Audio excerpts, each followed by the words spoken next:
Hey, this is Dizzy Reed from Guns N' Roses, and you're watching GNR Central. Yeah!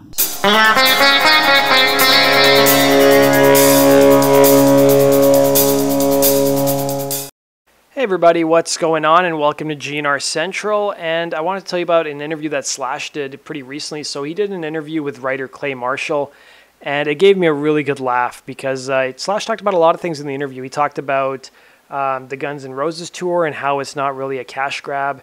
He also went on to talk about them documenting the Not in This Lifetime tour, and I think some people are going to be disappointed by what I have to say about it, but we'll get to that. So let's talk about what he said in the interview. So he said, sitting on the outside of the Guns N' Roses tour, it wasn't ever about being whatever it ended up being, looking at from the dollars and cents or a status thing, or whatever people look at it for. So he's basically saying, like, listen, we didn't do the tour because of money, which I had a really good laugh about. I mean, that's a complete joke, especially when they're charging the amount of money they are for the tickets and the merch, and then the more ridiculous merch with GNR Air. I'm sure that him and Axel put a lot of their stuff, all the stuff they were feuding about on the back burner, and they were able to work out their issues, which was great. But I definitely think money was a motivating factor, especially considering the timing of his divorce. He said the actual experience of doing it and having these effing amazing crowds and this response to the band and the band itself, just that whole thing was amazing. It was so cool, and it was such that, in a way, a validating thing for the lineup. That's what it was about, and that's why it was so much fun, and that's why we did it for so long. It wasn't because, oh yeah, we're going to make a lot of money on it, but as a player, that's what I was getting off on. He said the whole numbers thing, that's not the thing that turns me on about it. He continued, what is great about it is that it happened and it was a positive thing. For us individuals or as a group, it was something that I had no idea was even possible, because there was so much bad blood lingering for so long, and when we got together to do the Troubadour and Coachella, there was such a great vibe going on. That extended through the entire tour with no hitches, no matter what different obstacles came up against us, or like what we've had in the past. Nothing derailed us, so that itself was great. And then on top of that, the response we got. We haven't gotten that kind of response before. All that shit is really humbling, and that is really the magic of it for me. And the fact that it was successful monetarily and all that sort of accolades, it's cool and I appreciate it, but it's not the thing that makes it what it's really great about.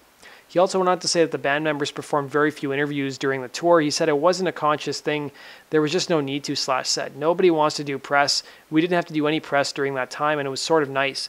Doing the Conspirators, I know how it all works. I do the majority of the press for the band, and I go on these international press tours and domestic press tours, and there's radio and there's all that stuff. And having been doing that straight since my first proper solo record through World on Fire, up until Guns, and then when Guns happened, it was like all I had to do was play.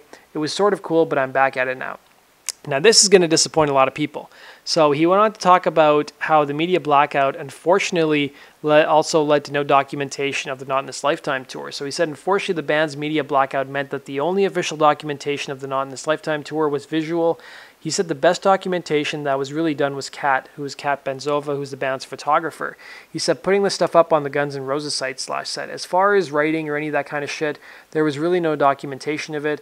It has been about us going and playing every night and really just focusing for the most part on that, getting from gig to gig, country to country. Back in the 90s, we had this guy Austin and another guy that videotaped the entire Use Your Illusion tour 24/7.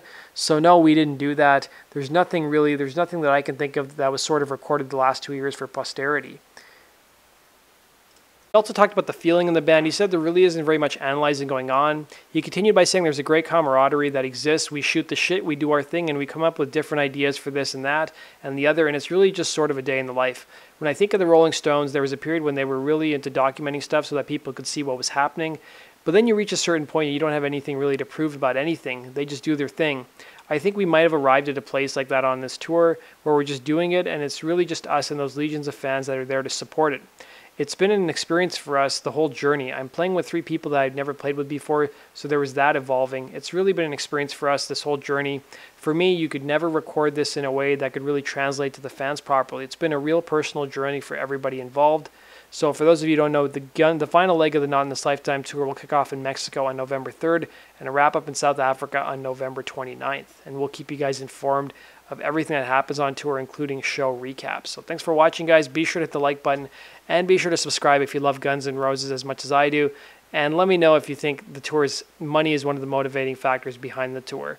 Let me know in the comment section below. Thanks for watching, guys, and go check out GNRCentral.com for the latest and greatest Guns N' Roses and related news. Take care.